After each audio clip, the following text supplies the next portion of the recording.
I'm Mason, 34, and this all started a week before my birthday, when I wasn't even planning to celebrate in a big way. I told my parents months earlier that I wanted something small this year, maybe just dinner at my place or a quiet night out with a few close friends. After everything I'd been through the past 2 years, especially my divorce, I wasn't in the mood for crowds or surprises. My ex-wife, Lila, had made sure of that. We'd split after 7 years of marriage, and while I won't go into all the gritty details yet, let's just say the end wasn't clean. It wasn't mutual, and it definitely wasn't friendly. So, I thought I was being perfectly reasonable when I told my parents, please, no surprises this year. I just want a calm birthday. No drama. My mom had smiled in that way she does when she's pretending to agree but already planning to do the opposite. My dad had just laughed, saying something like, "Oh, come on, Mason. You're too young to be this serious. You need to loosen up." I should have known right then that they'd already decided they knew better than me. To understand why that comment stung so much, you need to know a bit about my family. My parents, Denise and Carl, have always been the kind of people who live for appearances. They care about how things look more than how they actually are. Every photo has to be picture perfect. Every event needs to feel like a happy family gathering even when half the people there can't stand each other. Growing up, I was the responsible one, the quiet kid who did his homework and never made trouble. My younger brother, Tyler, was the loud, charming one who could do no wrong. Even when he dropped out of college, crashed my car, and once borrowed money from me he never paid back, my parents brushed it off. "That's just Tyler," they'd say. Meanwhile, if I so much as forgot to call home for a week, I'd get a passive-aggressive text about how they never hear from me anymore. That dynamic never really changed as we got older. Tyler became the golden boy who could show up late, half drunk, and still get praised for making an effort. I became the boring adult who takes things too seriously. When Lila and I divorced, my parents decided they needed to play peacekeepers. They liked Lila. Too much, honestly. She'd charmed them from the start with her big smile and fake politeness, always volunteering to help my mom with dinners and calling my dad Mr. Charming. Even after our divorce, my mom couldn't seem to let her go. I once caught her texting Lila about some recipe or something months after the papers were signed. When I told her that made me uncomfortable, she said, "Oh, Mason, don't be petty. Just because you two didn't work out doesn't mean I have to cut off a friendship." I remember standing there, speechless. How do you even respond to that? Eventually, I just started keeping my distance. Fewer phone calls, fewer visits. It hurt, but it was easier than fighting every time. Fast forward to 2 weeks before my birthday. My mom called me out of nowhere with that overly cheerful tone she uses when she's trying to manipulate me into something. "Maze, honey, we were thinking, it's been ages since we've had a proper family party. Why don't we throw one for your birthday this year? You don't have to lift a finger. We'll handle everything." I hesitated, already suspicious. "Mom, I told you I don't want anything big." She laughed lightly, as if I were being cute. "Oh, it won't be big. Just close friends and family. Maybe a few old faces you haven't seen in a while." I asked who she meant by old faces, but she dodged the question. "You'll see," she said. "It'll be good for you." Against my better judgment, I agreed. Partly because I didn't want to argue, partly because I thought maybe, just maybe, she'd actually listen this time. For the next few days, I tried not to think about it. Work kept me busy, and honestly, I was trying to move on with my life. I'd started seeing someone new, Hannah, a kind, down-to-earth woman who didn't play mind games or care about appearances. She knew about Lila, of course. I'd told her enough to understand that my ex and I weren't on speaking terms, and she respected that. When I mentioned the party, she offered to come as moral support. "If it gets awkward, we can always leave early," she said. I laughed and told her I'd probably take her up on that. The day of the party arrived, and from the moment I pulled into my parents' driveway, I had that tight feeling in my chest. Their backyard was decorated like something out of a wedding reception, string lights, tables with white cloths, even a little stage for speeches. It wasn't small by any stretch of the imagination. I counted at least 30 people milling around, chatting and laughing. Some faces I recognized, neighbors, old family friends, but others I didn't. I spotted Tyler near the grill, already holding a beer and grinning like he owned the place. "Mason, look who finally decided to show up," he called out. My mom appeared next to him, her smile too wide, her voice too sweet. "Oh, honey, You look so handsome. Hannah, dear, so glad you could make it. I forced a smile, trying to hide how uneasy I felt. The night started off fine, I guess. Small talk, a few awkward jokes from Tyler, some polite conversation with people I barely remembered. But something felt off. There were these subtle glances my mom kept exchanging with my dad, the way Tyler smirked whenever he looked in my direction. It was like everyone knew something I didn't.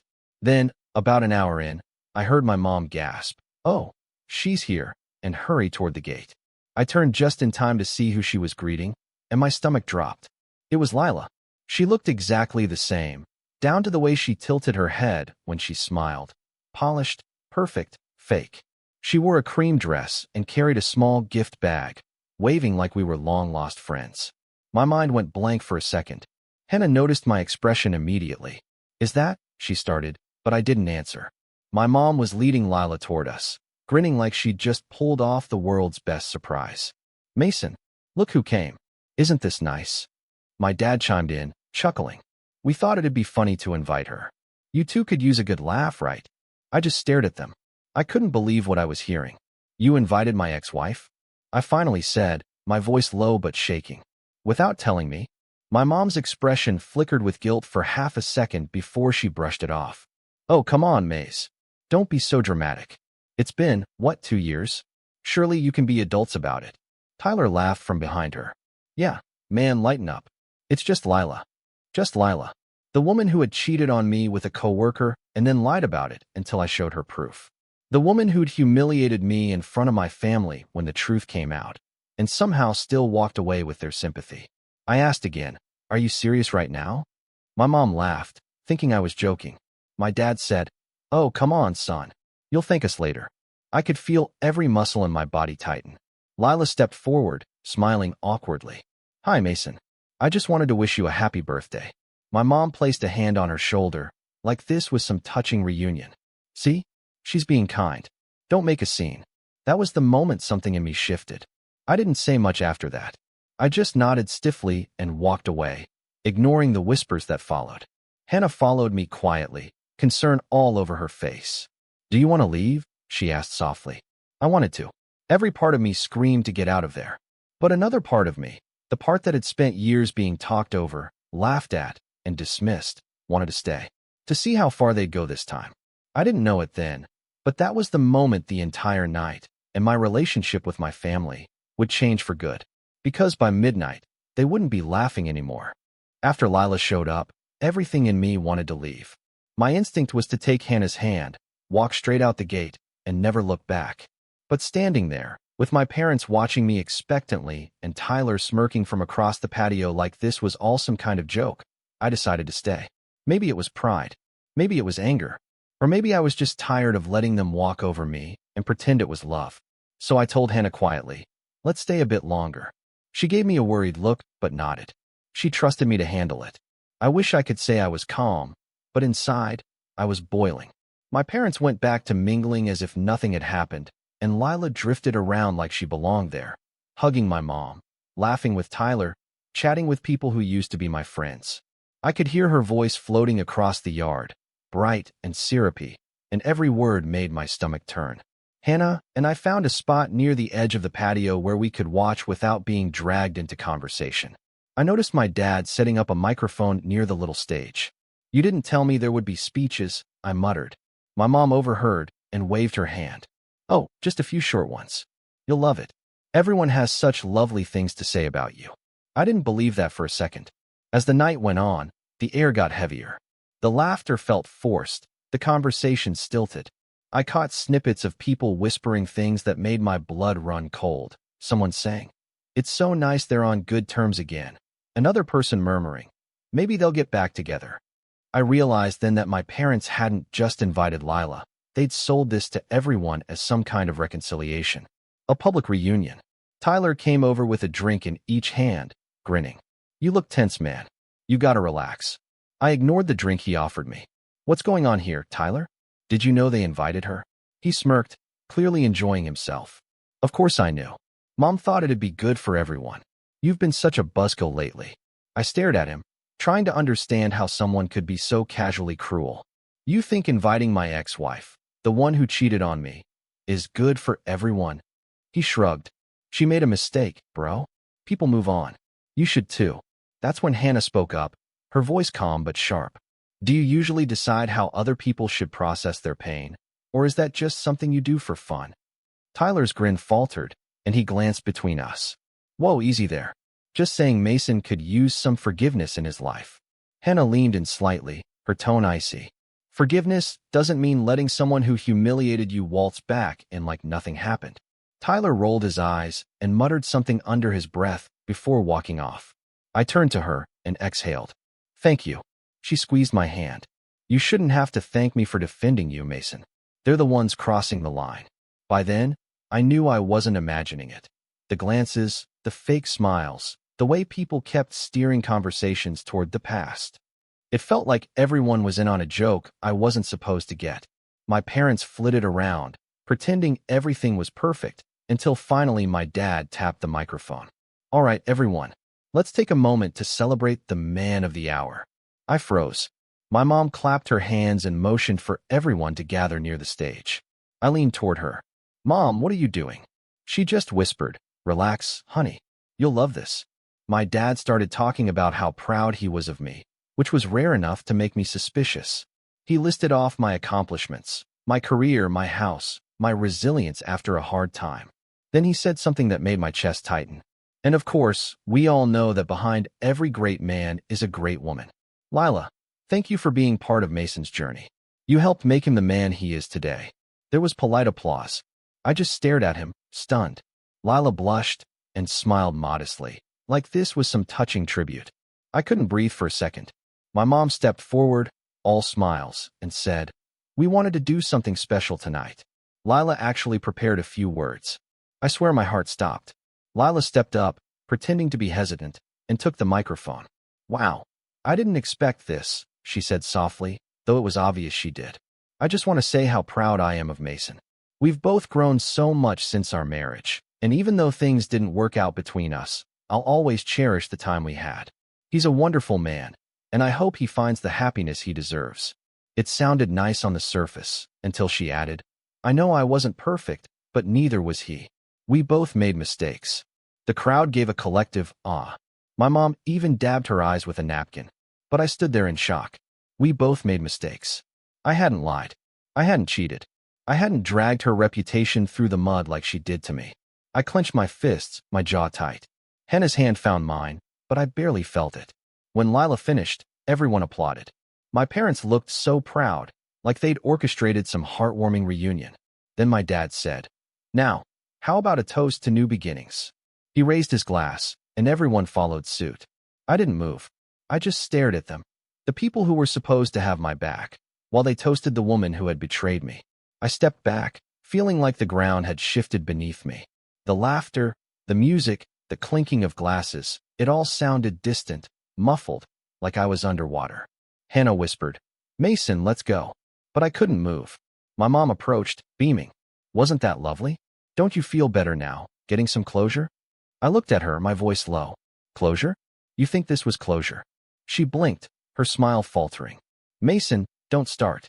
No, really, I said louder this time. Did you think this would be funny? Inviting her here, letting her give a speech about how we both made mistakes, like I'm equally to blame. People were starting to stare. My dad stepped in, his tone warning. Son, don't make a scene. Everyone's having a good time. Yeah, I said bitterly. Everyone except me. I walked away before I said something I'd regret. Hannah followed close behind, her voice steady but full of anger. You don't owe them anything. You can walk away right now. But part of me couldn't. I looked back at the yard, at the people laughing and toasting, at Lila smiling with my mother. It wasn't just that they had disrespected me. It was that they had rewritten the story. They had taken my pain, my humiliation, and turned it into a performance. A spectacle. I went inside the house, needing a minute to breathe. The living room was empty, quiet except for the faint noise from the backyard. I sat on the couch, staring at the family photos on the wall. Me, Tyler, my parents, smiling like we were perfect. I realized then how long I'd been playing along with their version of reality. How many times I'd swallowed my pride to keep the peace. How often I'd let them laugh off my boundaries like they were optional. I don't know how long I sat there, but eventually, I heard voices approaching. It was my mom and Lila. I stayed silent, listening. Do you think he's still mad? Lila asked. My mom sighed. Oh, Mason's sensitive. He'll get over it. He always does. Lila laughed softly. I hope so. I didn't mean to upset him. Oh, you didn't, dear. He just doesn't like being reminded of the past. But this might be good for him. Maybe it'll help him move on. Something inside me broke right then. Hearing my mother comfort the woman who had torn my life apart, telling her I was just sensitive, was the last straw. I stood up, and when I stepped into the hallway, they both jumped. My mom started, Mason, honey. Save it, I said. My voice was calm, too calm. You knew exactly what you were doing. Mason, No. You invited her here to humiliate me. You turned my birthday into a joke. You lied to everyone to make it look like I was okay with this. My mom looked flustered. You're overreacting. We just wanted to help. By ambushing me? I snapped. By giving her a stage to make herself look like the victim? Lila tried to speak, but I cut her off. Don't. You had your turn with the microphone. For once, my mom didn't have a comeback. She just stood there, mouth opening and closing, trying to find a way to make it my fault. I felt a strange calm settle over me. I'd spent years being the quiet one, the reasonable one. But not this time. I walked past them, back toward the backyard. The music had picked up again, people dancing, laughing, like nothing had happened. My dad spotted me and tried to wave me over, but I didn't go near him. I scanned the crowd, and when I saw Tyler joking with some of my friends, I felt something snap all over again. He was showing them something on his phone, laughing, and one of my coworkers looked uncomfortable. When I got closer, I realized what it was, pictures from when Lila and I were still together. Old photos from my private social media, ones I'd taken down after the divorce. Where did you get those? I asked quietly. Tyler turned, startled, but quickly recovered with a grin. Relax, man, they're just old pics. We were reminiscing. You had no right to show those. He shrugged. Come on, it's just memories. Everyone's having fun. Don't ruin the mood. That was it, the final betrayal. They hadn't just invited my ex. They were mocking me with pieces of a life I'd already buried. Every ounce of restraint I had left was gone. I looked around the yard, the people laughing and drinking under the pretty lights, all oblivious to the fact that this was supposed to be my night. My parents' voices, Tyler's smirk, Lila's soft laugh, all of it blurred together into one long, echoing thought. They think they can do whatever they want, and I'll just take it. But they were wrong. By the time midnight came, I had already decided exactly what I was going to do. When I left my parents' house that night, the laughter still echoing behind me, something inside me had gone completely quiet. I wasn't angry anymore, not in that sharp, fiery way I'd felt earlier. It was worse than that. I felt empty, hollow, like I'd finally accepted something I'd been trying to deny for years, that my family didn't see me as a person with feelings or boundaries. I was a prop in their little performance of a perfect life, and when I stopped fitting the script, they decided to rewrite me. Hannah drove us home in silence. She didn't try to comfort me or fill the quiet with small talk. She just reached over and held my hand the entire way.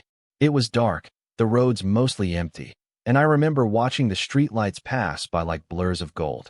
When we pulled into my driveway, I just sat there, staring at my house. You don't have to stay, I said quietly. I think I just need some time alone. She looked at me for a moment and then nodded. I understand. But, Mason, don't let them convince you that you deserved what they did. After she left, I went inside, took off my jacket, and just stood in the living room. The quiet was almost too much. I replayed every moment from that night. My mother's laugh, my father's toast, Lila's speech, Tyler showing those pictures. The humiliation hit me in waves. I'd spent so long trying to prove I was the calm, rational one, the good son. But all that had done was make me easy to ignore, easy to manipulate. For the first few days, I didn't go to work. I called in sick, turned off my phone, and ignored the knocks at my door. My parents called, of course. My mom left a voicemail that started with, "You embarrassed us," and ended with, "We just wanted to help." Tyler sent a text that said, "Dude, chill. You're blowing this out of proportion." And Lila, of all people, emailed me an apology that somehow made her sound like the victim. I deleted them all. I barely slept those first nights. Every time I closed my eyes, I saw them laughing. It wasn't until the third morning that I finally broke down. I was sitting on the floor in my kitchen, drinking coffee I didn't even taste, when I just started crying. Not loud, not messy, just quiet, exhausted tears that came out of nowhere. I think it was the realization that I'd been waiting my whole life for my family to treat me with respect, and they never would. After that, something shifted. It wasn't a dramatic movie moment. It was gradual, like a fog lifting. I realized I couldn't keep letting them define me. I needed to rebuild my life, piece by piece, without them in it. It started small. I went back to work, focusing on projects I'd been putting off. I stopped answering my parents' calls completely. I blocked Tyler on everything. When my mom showed up uninvited at my door a week later, I didn't open it. She left a bag of cookies and a note that said, "We love you, even if you're angry." I threw it away. It hurt, but I knew if I let her back in too soon, she'd twist everything again. Hannah became a big part of my recovery, though she never tried to take over. She had this quiet strength about her, steady, patient, never pushing. Sometimes she'd come over and just sit with me while I worked or cooked. Other times, she'd coax me out of the house for a walk or a drive. We didn't talk about the party much, but she understood what it had done to me. One evening, maybe a month later, she found me sitting at my desk surrounded by old photo albums. I'd pulled them out of a closet, not sure why. Maybe to remind myself that there were good memories once. She sat beside me, flipping through a few pages. "You look so different here," she said softly, pointing at a picture of me in college, smiling without restraint. "You look lighter." I gave a small laugh. I didn't realize how heavy it all got until recently. She looked at me for a long moment. "You know, you can build something new. Something that isn't defined by them." That thought stuck with me. Build something new. I started running again in the mornings, something I hadn't done since before the divorce. The first few weeks were brutal. My legs ached, and I could barely go a mile without stopping, but it gave me focus. Then I started cooking real meals instead of living on takeout. I reconnected with a few old friends I'd drifted from after Lila and I split, people who actually cared about me. Slowly, I began to feel like myself again, maybe even a better version of myself. Meanwhile, my parents kept trying to pull me back in. My mom left cheerful voicemails about family dinners and moving past the awkwardness. My dad emailed me an invitation to Tyler's birthday party, saying family should stick together. Every message was wrapped in guilt. Every word dripped with that same old manipulation, pretending we were fine as long as I didn't challenge them. I didn't respond to any of it, but it wasn't easy. Some nights, the loneliness hit hard. I'd catch myself scrolling through old pictures, wondering if I was doing the right thing by cutting them off. A part of me still wanted their approval, even though I knew better. It's strange how even toxic love can feel like something you're afraid to lose. Then something unexpected happened, something that became the start of my real rise. One afternoon at work, my boss called me into his office. He'd noticed the extra effort I'd been putting in and said a management position was opening soon. "You've got the leadership and the calm for it," he said. "You just need to believe it." I walked out of that meeting feeling something I hadn't felt in a long time. Confidence. Real, earned confidence. Not the kind you fake to make others comfortable. That promotion didn't happen overnight, but it gave me a goal. I started staying late, volunteering for projects, mentoring newer employees. I wasn't doing it to prove anything to my family. This time, it was for me. Each small success rebuilt a piece of the self-worth they'd spent years eroding. Hannah saw the change in me. One night over dinner, she said, "You know, you look different again." I laughed. "That good or bad?" She smiled. "Good. You look like someone who stopped asking for permission to be happy." That hit me deeper than I expected, because that's exactly what it was. I'd spent most of my life waiting for my parents to approve of who I was, my choices, my relationships, my boundaries. And now, I was finally learning to stop caring. Around that time, I got an email from my mom. Unlike the previous ones, this one wasn't cheerful. The subject line simply said, "We need to talk." In it, she said that my distance was hurting the family, that Tyler felt bad about the misunderstanding, and that they wanted to make things right. She even ended with, "We're planning something special for Thanksgiving, and it would mean a lot if you came." I almost laughed when I read it. Something special. I'd heard that before, but this time, I didn't feel anger. I just felt tired. I wasn't falling for it again. Still, something in me wanted closure, not the kind they offered, but the kind you give yourself when you finally stand up and say enough. I didn't reply right away. I wanted to be smart about it. I'd learned that confronting them in anger never worked. They'd twist it, turn it back on me, make me the overreacting son again. If I was going to face them, I needed to be calm, controlled. Over the next few weeks, I started planning. Not revenge, not yet, but something quieter. A boundary. A line they couldn't cross anymore. I started documenting every message, every attempt to guilt me back into their orbit. I even started writing about what happened that night, every detail, every word they said. It helped me see the pattern, the manipulation I'd been blind to for years. By the time Thanksgiving rolled around, I had rebuilt enough of myself to look at that invitation and not feel small. I had a career I was proud of, a woman who cared for me without conditions, and, for the first time, peace in my own space. But deep down, I knew my parents weren't done. People like them never really stop when they lose control. They double down. And I had a feeling Thanksgiving was going to be their next attempt to pull me back into their story. Only this time, I wasn't going to be the silent one. I wasn't going to be the one standing in the corner, watching them rewrite my life again. I didn't know it yet, but that quiet rebuilding, the strength, the focus, the distance, was exactly what I was going to need for what came next.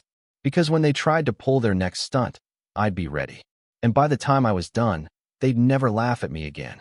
After that disastrous birthday and the fallout that followed, I cut contact with my parents completely. The silence that followed was both strange and peaceful. I moved to a new apartment across town, took on more projects at work, and tried to rebuild what I'd lost. At first, it was pure survival mode. I'd wake up, drag myself to work, and come home too exhausted to think about anything except getting through another day. But over time, something inside me started to shift. I began to realize that the pain they caused had also stripped me of my fear. Once you've been betrayed by your own family, you stop worrying about disappointing people. There's a certain freedom in that. I poured my energy into my career. The construction business my parents mocked me for not joining, I decided to start something entirely different. A renovation firm that specialized in turning outdated family homes into modern living spaces. At first, it was just me and two friends from college, working out of a dusty garage and taking on small jobs no one else wanted. But I treated every client like they mattered. I kept my promises, finished projects on time, and reinvested every cent I earned. Within 3 years, that little garage operation grew into something real. By the 4th year, we had a warehouse, a small team, and a steady stream of high-end clients who trusted me personally. And then came the irony. People like my father started calling me. Men who used to laugh at me for wasting my potential now wanted me to redesign their properties. I took some of those calls and politely declined the rest. I didn't need validation anymore. What I needed was a sense of peace, and for a while, I had it. But then, life decided to test me again. One morning, I got an email from my cousin, Andrew. He and I hadn't spoken much since the family fallout. He was my dad's sister's son, always stuck in the middle of our family's cold wars. His message was short. Hey Mason, heard about what happened last year. I know things are complicated, but I thought you should know your parents are in some financial trouble. Dad says they might lose the house. I just stared at the screen for a long time. My parents, the people who had humiliated me in front of my ex-wife, were struggling financially? I should have felt pity, but I didn't. Instead, I felt curious. A strange sense of calm curiosity. What had they done this time? I didn't reply to Andrew right away, but I did some digging. Through public records and a few quiet connections, I learned that my father's construction company, the family business that had always been his pride, was barely hanging on. Poor project management, bad contracts, and a failed partnership had drained them dry. He'd mortgaged the house to cover debts, and apparently, Mom's attempt to open an interior design consulting venture hadn't helped. It was poetic. The same people who mocked my choices had destroyed themselves with theirs. For a while, I left it alone. I kept my distance, focusing on my growing success. But one night, while sitting in my apartment with my team's latest quarterly report in front of me, something clicked. I realized I wasn't angry anymore, but I hadn't forgotten. Forgiveness wasn't an option, but closure was. And maybe, just maybe, I could finally take control of the narrative they had always dominated. It started with a single phone call, not to them, but to a mutual acquaintance. A realtor who occasionally worked with both my company and my father's. I didn't reveal my full intentions at first. I just asked casual questions about the local real estate market about upcoming property auctions, and specifically about one address, my parents' house. The realtor hesitated before saying, "Yeah, that one might go on the market soon." "Shame, really. It's a nice property." That night, I drove by the house. It looked smaller than I remembered. The paint was fading, the lawn unkempt, and the driveway empty except for my dad's old truck. I sat in my car for a long time, just watching the house where so many good and awful memories intertwined. My father had taught me to ride a bike in that driveway. My mother had screamed at me there when I told her I was marrying Lily. It wasn't just a building. It was a symbol of everything they'd controlled. And now, it was falling apart. That's when the idea started forming in my mind. Quiet, deliberate, and dangerous. I wouldn't just buy the house. That would be too easy. I would rebuild everything they'd tried to destroy and make them witness it. Over the next few months, I began positioning myself. I formed a holding company under a neutral name and started acquiring small properties my father's business used to service. I hired some of his former workers, good men who'd been loyal but left after his poor leadership nearly bankrupted them. They were hesitant at first, unsure how I felt about my family, but once they realized I wasn't my father, they came on board. Then I reached out to one of my suppliers who used to deal with my dad's company. "I'm thinking about expanding into residential development," I said casually over lunch. "If a few local construction firms start failing, I might pick up the pieces." He laughed, thinking I was joking, but I wasn't. Meanwhile, word spread in quiet circles that my company was growing fast. We started landing bigger contracts, and my name began appearing in trade publications. Eventually, I knew my parents would hear about it, and they did. It started with an unexpected voicemail from my mother. Her tone was strangely light, almost rehearsed. "Hi Mason, it's Mom. I just wanted to say we've been hearing about your success. Your father and I are very proud of you. Maybe we could get dinner sometime soon? It's been too long." I didn't respond, not because I was unsure, but because silence was my answer. A week later, she called again. Then my dad. When neither got through, they sent an email, this time written by my mom, but clearly dictated by my dad. "We're sorry if things got tense in the past. Family is family, and we'd like to move forward. Let's talk soon." I almost laughed when I read it. Tense wasn't the word for what they'd done. They hadn't just hurt me. They'd humiliated me, sided with Lily, and treated my pain like a joke. But now, when they needed something, suddenly we were family again.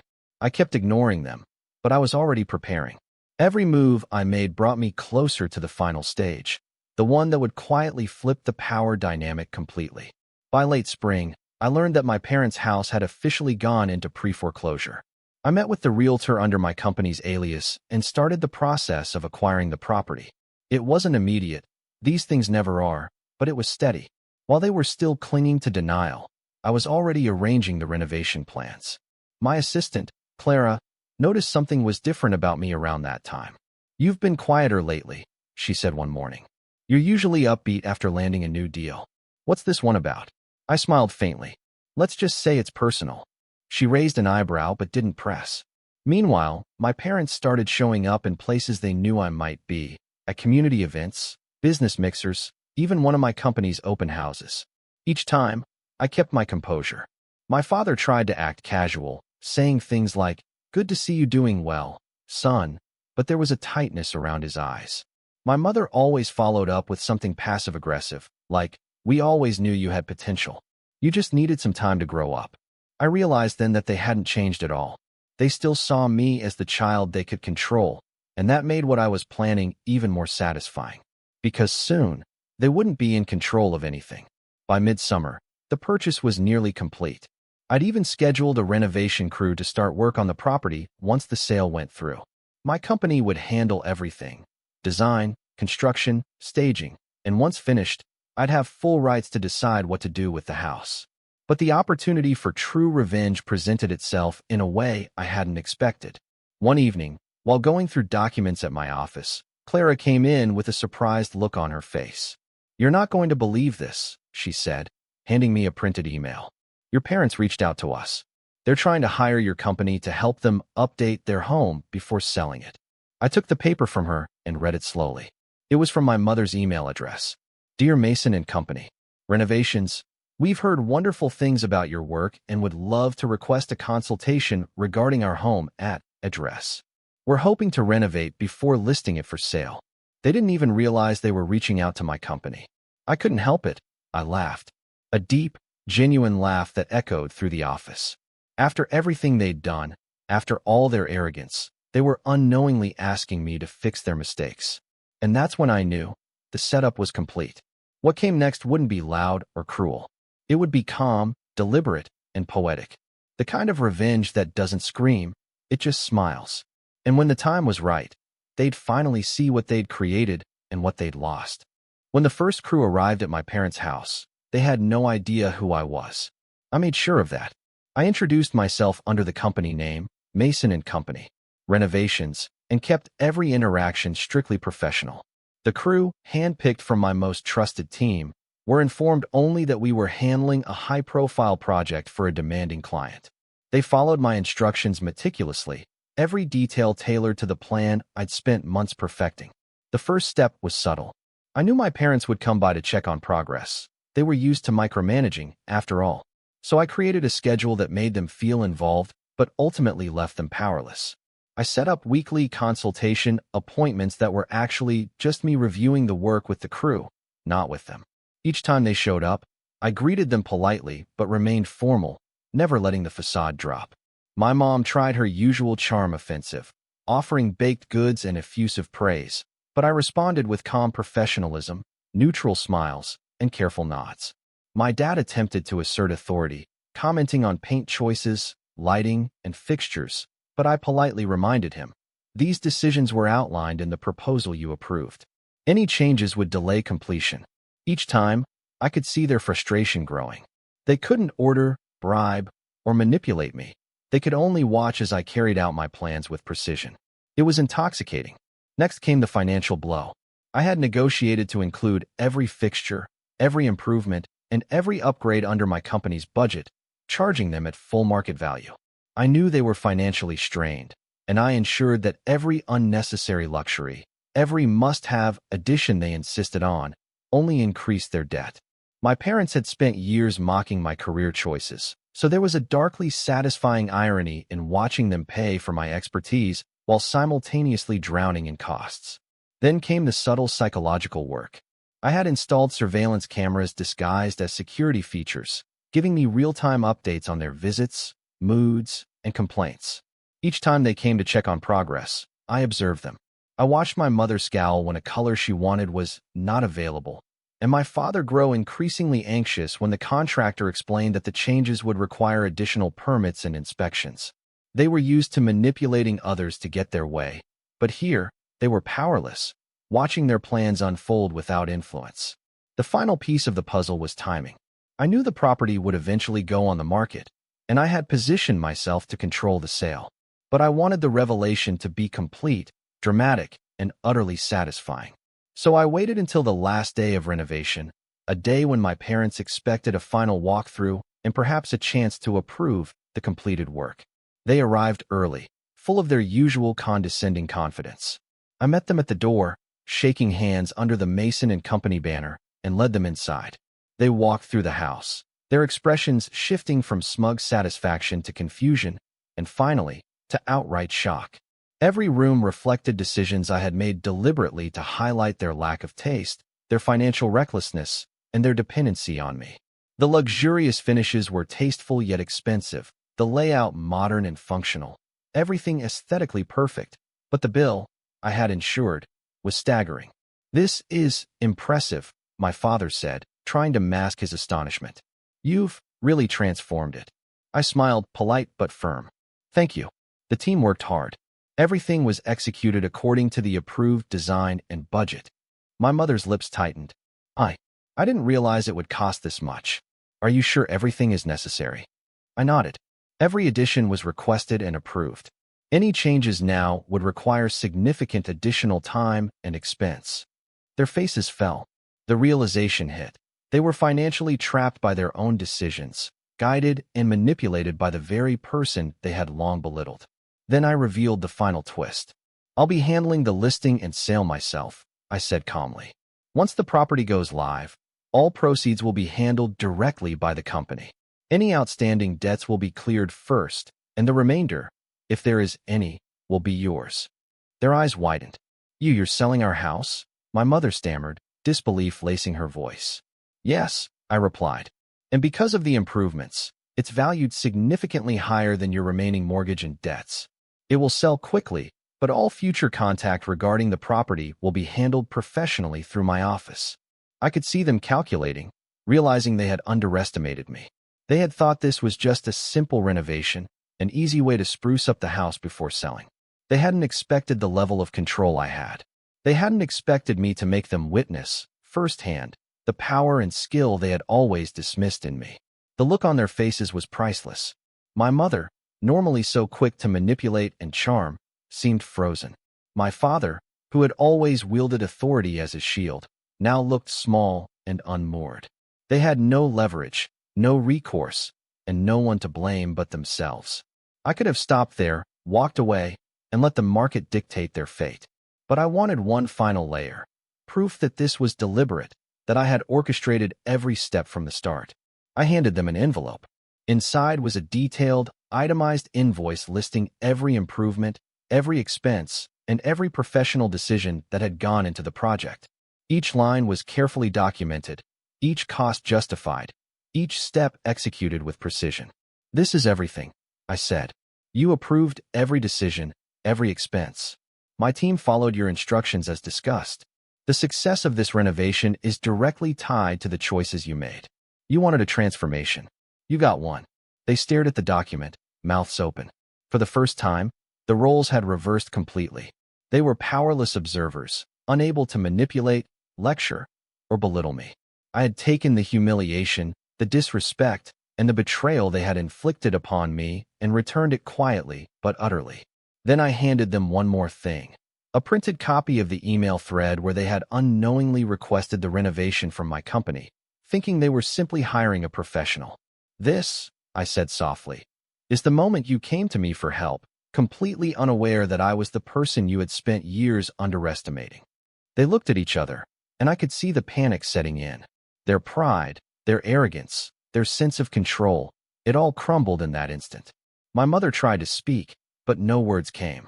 My father's throat worked silently. Tyler, who had arrived late thinking he could charm me, paled when he saw the invoices and the email chain. I took a step back. This house will be sold through the company, professionally, according to your approvals. You will be treated fairly and all debts covered. Beyond that, our personal relationship will continue only as much as I decide it should. Any attempts to manipulate, guilt, or interfere will be documented and addressed legally. They nodded, defeated, finally understanding the depth of their miscalculation.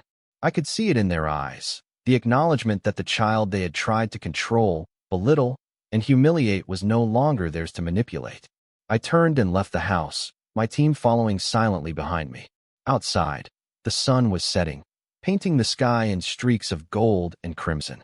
I felt a weight lift off my shoulders, a satisfaction that was calm, steady, and deeply fulfilling. I didn't gloat. I didn't yell. I didn't need to. The power had shifted. They knew it, and that was enough. Over the next few weeks, the house sold quickly, for well above market value. My parents were left with the reality of their own choices and the stark truth that I had not only succeeded without them, but had orchestrated their downfall in a way that was elegant, legal, and inescapable. Tyler's attempts to call me or visit were politely rebuffed. My mother sent a few desperate emails, each more subdued than the last, never understanding that the person they had mocked and underestimated had finally claimed the power they had long denied him. I never sought revenge outside of what was necessary. I didn't humiliate them publicly. I didn't broadcast their failures. I let the truth speak for itself. My success, my control, and my calm execution became the final proof of what I had built, without their interference, without their approval, and without their love. And in that quiet, deliberate victory, I finally felt free. The past could no longer touch me, and the people who had hurt me most had been forced to witness my rise from the wreckage they helped create. For the first time in my life, I realized that power wasn't in control, manipulation, or approval. It was in knowing your worth, executing your plan, and never letting anyone else dictate your story again. And as I stood outside the house one last time, watching it being handed over to the new owners, I smiled. Not in malice, not in triumph over cruelty, but in the calm, assured knowledge that the game had changed forever. They had underestimated me. I had outplayed them, and that was enough. The chapter of my life that had been dominated by their control was over. I walked away quietly, content, and finally, completely free. The story had ended exactly the way I wanted it to, on my terms.